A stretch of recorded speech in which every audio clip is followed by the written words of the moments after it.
Extra Minutes. We've had a look at the Kathleen Folbig case. It's 10 years this year since she was convicted of killing all her 4 babies.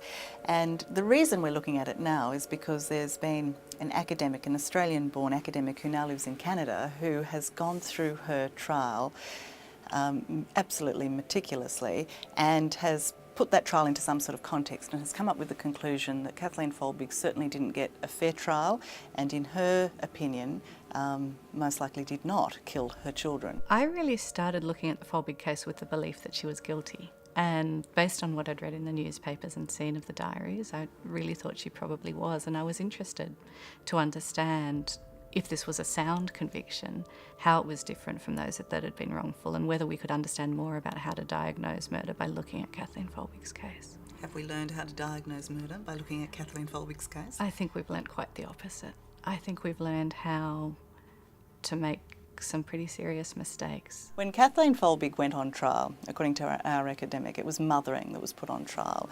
That, you know, the way she behaved, what she wrote in her diaries about her deepest desires and needs, about her interest in working or her interest in socialising, fairly disturbing things from an outsider's point of view, talking about, you know, this child is different, she's better than the others, the same thing won't happen to her. And even, you know, when we speak to her foster sister, as we do in this story, and her foster sister is absolutely adamant that Kathleen Folbig killed all her children. She says, you know, she just didn't cry enough. She didn't act like somebody who was grieving over her children's deaths, or if she did, it was fake, or she didn't do it for long enough, or she didn't do it in the right way. And I think what we discuss in the story really does, I think, will be very contentious for a lot of people.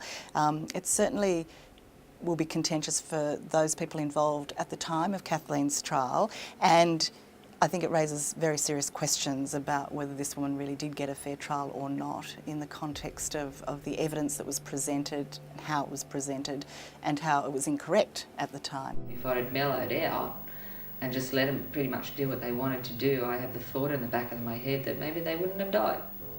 But after 4, what are you supposed to think? You start thinking, is it possible?